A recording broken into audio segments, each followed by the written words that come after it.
Hello friends, நம்மளுடைய TNPSC 2015 conduct பண்ண ஒரு எக்ஸாமுடைய கொஸ்டின் பேப்பர் எடுத்து மேக்ஸ் கொஸ்டின்ஸ் எப்படி இருக்குன்னு சொல்லிட்டு நம்ம சால்வ் பண்ணிகிட்டு இருக்கோம்.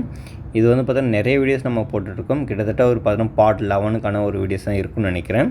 ஸோ முடிஞ்ச அளவுக்கு சேனலுக்கு நீங்கள் புதுசாக விசிட் பண்ணால் சேனலை மறக்காமல் சப்ஸ்கிரைப் பண்ணிவிட்டு இந்த வீடியோ ஃபுல்லாக பாருங்கள். அது மட்டும் இல்லாமல் உங்களுடைய டவுட் எதனா இருந்தாலும் ஸோ நீங்கள் வீடியோவை கமெண்ட் பண்ணுங்கள். அதுக்கு தகுந்த மாதிரி நம்ம வீடியோ வந்து போட்டுக்கலாம். சரிங்களா? ஸோ ஃபஸ்ட்டு பாருங்கள் என்ன கொஸ்டின்ஸ் கொடுத்துருக்காங்கன்னா, ஆண்டுக்கு 5% என்ற கூட்டுவட்டியில் 2 ஆண்டுகளுக்கு அலெக்ஸ் என்பவர் ரூபாய் 8000 நிரந்தர வைப்பு திட்டத்தில் முதலீடு செய்கின்றார். அந்த முதலீடு முதிர்வு அடையும் பொழுது அலெக்ஸ் பெறும் தொகை எவ்வளவுன்னு கேட்டிருக்காங்க. சரிங்களா? என்னென்னா, ஒருத்தர் வந்து 5% என்ற கூட்டு வட்டி கான்செப்டில் 2 ஆண்டுகளுக்கு வந்து பார்த்தோன்னா ஒரு அமௌண்ட் வந்து போட்டுட்டு வரும்போது அந்த அமௌண்ட் எவ்வளோன்னா 8000 கொடுத்துறாங்க, 8000 கொடுத்துறாங்க. அப்படி இருக்கும்போது அந்த திட்டத்தில் கடைசியாக முடியும் போது 2 வருஷத்துக்கு அப்புறம் எவ்வளோ அமௌண்ட் வந்து அவர்கிட்ட இருக்கும் அப்படின்னு கேட்குறாங்க. ஸோ அதுக்கான ஃபார்முலாஸ் எல்லாருமே தெரியும் எல்லாருக்குமே. ஸோ அமௌண்ட்டுக்கான ஃபார்முலாஸ் என்ன? அமௌண்ட்டுக்கான ஃபார்முலாஸ் P × 1 + R/100 n இதுதான். இப்போ Pன்றது என்னது? இந்த இடத்துல 8000. அடுத்து பாருங்கள் என்ன இருக்குது? 1 + R வந்து என்ன இருக்குது? இங்கே 5. சரிங்களா? /100 ஹோல் பவர் வந்து n வந்து 2 வருஷம். அடுத்து பார்த்தோன்னா 8000. அடுத்து வந்து பார்த்தோன்னா இது நீங்கள் சால்வ் பண்ணால் ஒரு முறை, இது 2 முறை, 20 முறை வரும். அப்போது 1/20 இது இங்கே அகைன் சால்வ் பண்ணிங்கன்னா 20 × 1 20 + 1 21/20 கிடைச்சிருக்கும். உங்கள் பவரில் 2 இருக்குது. இந்த மாதிரி இருக்கிறதுனால அடுத்து நம்ம என்ன பண்ணோம்? ஸோ இது ஃபர்தராக சால்வ் பண்ணோம். 8000 அடுத்து 21/20 அடுத்து 21/20. ஏன்னா இங்கே பவரில் 2 டைம்ஸ்க்குலாம் இப்படி போட்டுக்கலாம். 2 0க்கு 2 0 கேன்சல். இது 2த்தையும் 2 மல்டிப்ளை பண்ண 4. இது வந்து 2 முறை. சரிங்களா? அப்போ இது 8 வந்துடும். 8 வந்து 2 முறை வந்துடும். ஸோ இங்கே 20 இருக்குது. இந்த 21 2 டைம்ஸ்ங்களா? ஸோ 441. இங்கே 21² ஆன்சர் வந்து 441. அப்போ நான் டேரெக்டாக யூஸ் பண்ணிக்கிறேன். அடுத்து நம்ம 2ஆல் மல்டிப்ளை பண்ணுவோம். 8 8 8 அப்புறமா 2 இந்த 0 வந்து அதனால் இப்படி போட்டுக்கலாம். அப்போது அந்த 2 இயர்ஸ் முடிவில் வந்து எவ்வளோ அமௌண்ட்டு கிடச்சிருக்குன்னா அவருக்கு 8820 கிடச்சிருக்கும். ஆப்ஷன் சி தான் சரியான விடை. ரொம்ப ஈஸி. ஸோ ஜஸ்ட் அந்த ஃபார்முலாஸ் மட்டும் நீங்கள் கொஞ்சம் ஐடென்டிஃபை கண்டுபிடிச்சிட்டா போதும். சரிங்களா? ஃபார்முலாஸ் எல்லாம் நீங்கள் எப்படி சார் மெமரி பண்ணிக்கிறது அப்படின்னா, ஸோ நீங்கள் நிறைய எழுதி பார்த்தா மட்டும் உங்களுக்கு யூஸ்ஃபுல்லாக வரும். மற்றபடி நீங்கள் மெமரி பண்ணாலும் ஸோ மறந்துடுவீங்க ஒரு குறிப்பிட்ட ஸ்டேஜுக்கு அப்புறம். ஸோ நிறைய எழுதி பாருங்கள். அது ரொம்ப இம்பார்ட்டன்ட். அடுத்த கொஸ்டின் பார்க்கலாம். 144 கொஸ்டின் பாருங்கள் என்ன இருக்குது? 2 ஆண்டுகளுக்கு ஆண்டுக்கு 8% வட்டி விகிதத்தில் ஒரு தொகையின் கூட்டு வட்டி மற்றும் தனி வட்டிகளுக்கு இடையே உள்ள வித்தியாசம் 240 எனில் அந்த தொகையை காண்கன்னு கேட்குறாங்க. இது வந்து பார்த்தா difference between compound interest and simple interest concept தான். ஸோ அதுக்கான டிஃப்ரென்ஸ்க்கான என்ன ஃபார்முலானா PR² என்ன இருக்கும்? இங்கே 100 இருக்கும். ஸோ இங்கேயும் ஆக்சுவலி பார்த்தோன்னா இந்த மாதிரி தான் வரும். PR/100 இப்படி தான் ஹோல் ஸ்கொயர் வரும் ஃபார்முலாஸ். சரிங்களா? அப்போ நான் டேரெக்டாக அதனுடைய ஃபார்முலாவுடைய எக்ஸ்பென்ஷனாக நான் இப்படி போட்டுக்கிறேன். டிஃப்ரென்ஸ் வந்து என்ன சொல்லிக்கிறாங்க? ஸோ ஒரு 240. P தான் நம்ம கண்டுபிடிக்கணும். அப்போது R வந்து என்ன கொடுத்துறாங்க? 8. அப்போ 8 நம்ம ஸ்கொயர் பண்ணால் 64 அந்த 4 0 இப்படி போட்டுக்கலாம். சரிங்களா? சரி, அடுத்து நம்ம என்ன பண்ணோம்? இது ஃபர்தராக சால்வ் பண்ணோம். இது 2 ஆண்டுகளுக்கு சொல்லிக்கிறாங்க. சரிங்களா? ஸோ இது வந்து டேரெக்டான ஒரு ஃபார்முலாஸ் தான். சரிங்களா? Difference between compound interest and simple interest with 2 years அப்படி கேட்டால் இதுதான் ஃபார்முலாஸ். சரிங்களா? அப்போ நம்ம P தான் கண்டுபிடிக்கணும். P = 240 இங்கே 4 0 போட்டுக்கணும் /64. இப்போ பாருங்கள், இது பாதி என்ன? 32. அப்போ இதில் பாதி 120.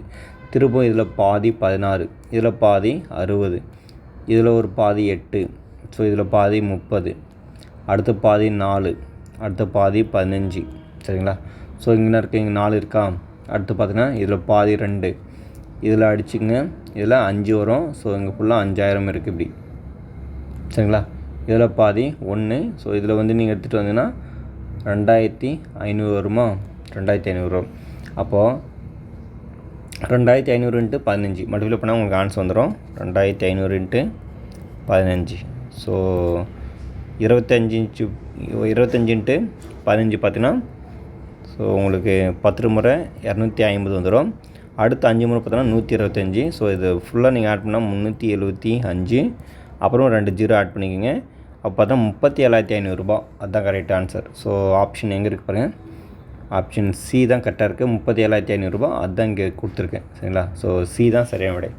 அடுத்து பாருங்க என்ன இருக்கு, 145 கொஷின்ஸ் என்ன இருக்குன்னா, ஆண்டுக்கு 12% தனி வட்டி விதத்தில் ரூபாய் 6,000 ஓராண்டு வட்டியாக கொடுக்கும் தொகை எவ்வளோன்னு கேட்குறாங்க.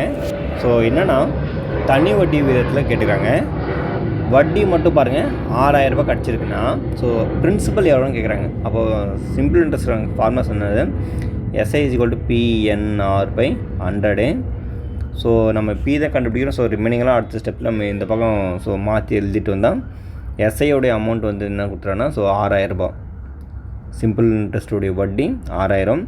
அந்த 000 இப்படி வந்துடும். = இங்கே பிரின்சிபல் வந்துடும். இது வந்து பார்த்தோன்னா எண் வந்து என்ன கொடுத்துறாங்க, எண் வந்து பாருங்கள் ஆண்டுக்குன்னா 1 வருஷம் 1, 12% வட்டி, அவ்வளோதான். இப்போ நம்ம இது வந்திருக்கா. ஸோ அடுத்து நம்ம என்ன பண்ணோம் பாருங்கள், ஸோ கேன்சல் பண்ணுங்கள். ஒரு முறை இது 5 முறை 12 5 60. அப்போ இங்கே என்ன இருக்கா, 500 இருக்கா, 500 இங்கே என்ன இருக்குது, தட் இம்ப்ளைஸ் 500 × 100. இது நீங்கள் ஃபர்தராக மூவ் பண்ணால் 1 2 3 4 5 0 வந்துடும். அப்போ பிரின்சிபல் வந்து நமக்கு என்ன கிடைக்குதா, 50,000. ஆப்ஷன் பி தான் சரியான விடை. 50,000 கிடச்சிருக்கு. ரொம்ப எளிமையான கொஷின் தான். அடுத்து பாருங்கள் 146 கொஷின்ஸ் என்ன இருக்குன்னு பார்த்துடலாம். இங்கே பாருங்கள் என்ன கொஷின்ஸ் கொடுத்துருக்காங்கன்னா, 6 சென்டிமீட்டர் 8 சென்டிமீட்டர் 10 சென்டிமீட்டர் இது எல்லாமே கமால் இருக்குது. பக்கமுள்ள 3 உலோகத்தாலான திண்ம கனசதுரம் உருக்கப்பட்டு ஒரு புதிய கனசதுரம் செய்யப்படுகிறது எனில் புதிய கனசதுரத்தினுடைய பக்கத்தினுடைய நீளம் கேட்டுக்கிறாங்க. ஸோ இது எல்லாமே ஒவ்வொன்றும் க்யூபாக இருக்குது. இந்த 3 க்யூபையும் உருக்கி ஒரு பெரிய க்யூபாக ஃபார்ம் பண்ணுறாங்க. அப்படி ஃபார்ம் பண்ணும்போது அந்த க்யூபுடைய பக்கத்தினுடைய நீளம் வந்து என்னென்னு கேட்குறாங்க. ஸோ க்யூபுக்கான ஃபார்முலாஸ் பார்த்தோன்னா A க்யூப். சரிங்களா? அப்போ இங்கே கொடுத்துருக்க நம்பர் எல்லாமே க்யூப் பண்ண என்ன வரும், 6 க்யூப் வந்து உங்களுக்கு என்ன வரும், 216 வரும். 8 க்யூப் வந்து 512 வரும். 10 க்யூப் வந்து நம்மளுக்கு 1000 வரும். இது எல்லாத்தையும் நீங்கள் மல்டிப்ளை பண்ணால், ஸோ ஆட் பண்ணால் 8 இது 2 1 7 வரும். அப்போ 1 7 2 8 இது வந்து எதனுடைய க்யூப்னா, பர்ஃபெக்ட் க்யூப்னா, ஸோ எனக்கு டேட்டாவே தெரியும் 12 க்யூபுடைய ஆன்சர் தான் இது. சரிங்களா? அப்போ இது எல்லாமே க்யூப் எடுத்தால் இதுக்கான ஆன்சர் வந்து 12 தான். அப்போ 12ன்றது அந்த பெரிய கனசதுரத்தினுடைய பக்க அளவு 12 சென்டிமீட்டர் தான் இருக்கும். ஆப்ஷன் ஏ தான் சரியான விடை. சார் நீங்கள் என்ன சொன்னீங்கன்னே புரியல சார் அப்படின்னு சொன்னீங்கன்னா, நான் திரும்பவும் ஒரு டைம் உங்களுக்கு எக்ஸ்பிளைன் பண்ணுறேன், கவனிங்க. இப்போ நான் எங்கிட்ட குட்டி பாக்ஸ் இருக்குது, எல்லாமே கனசதுரமாக இருக்குது. அந்த கனசதுரனுடைய ஒரு பக்கத்தினுடைய பரப்பளவு என்ன இருக்குது, ஒரு பக்கத்தினுடைய பக்களவு என்ன இருக்குன்னா 6, இங்கே 8, இங்கே 10 இருக்குது. அப்போது ஒவ்வொரு கனசதுரத்தினுடைய ஃபார்முலா க்யூபுக்கான ஃபார்முலாஸ் வந்து A க்யூப் தான் ஃபார்முலாஸ். சரிங்களா? அப்போது இதை 6 வந்து 3 முறை மல்டிப்ளை பண்ணால் எனக்கு 216 வந்துடும். அதே மாதிரி 8 வந்து 3 முறை மல்டிப்ளை பண்ணால் 512 வந்துடும். 10 3 முறை மல்டிப்ளை பண்ணால் 1000 வந்துடும். இது எல்லாத்தையும் நான் உருக்கி ஒரு பெருசாக பண்ணுறேன். அப்படி பண்ணும்போது இது எல்லாத்தையும் நான் ஆட் பண்ணிவிட்டேன் எனக்கு இது வந்துச்சு. அப்போ இது வந்து வரும்போது, ஸோ இது = 1728. அப்போ நான் A க்யூப் தான் கண்டுபிடிக்கணும்.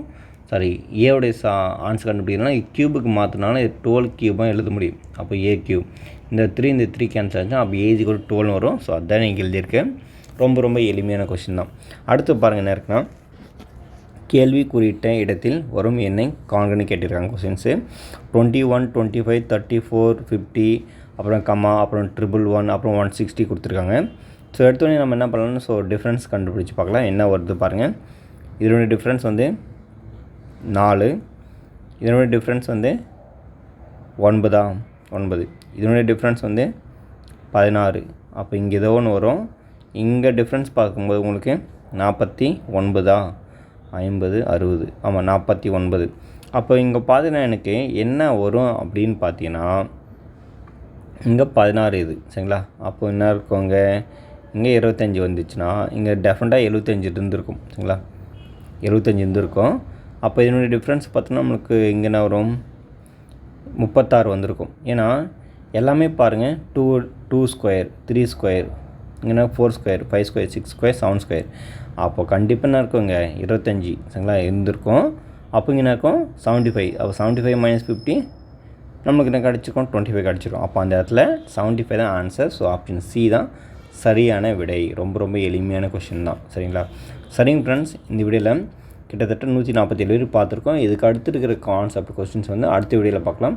இந்த வீடியோ வந்து உங்களுக்கு ரொம்ப ரொம்ப யூஸ்ஃபுல்லாக இருந்துச்சுன்னா இந்த வீடியோ வந்து உங்களுடைய ஃப்ரெண்ட்ஸோட ஷேர் பண்ணுங்கள். மறக்காமல் நீங்களும் நம்முடைய சேனலுக்கு ஃபஸ்ட்டு விசிட் பண்ண சேனலை மறக்காமல் சப்ஸ்கிரைப் பண்ணிவிட்டு உங்களுடைய கருத்தில் வந்து இந்த வீடியோக்குள்ளே கமெண்ட்டாக தெரிவிங்க. அது தகுந்த மாதிரி நம்ம வீடியோஸ் போடலாம். மீண்டும் அடுத்த வீடியோ சந்திப்போம். நன்றி.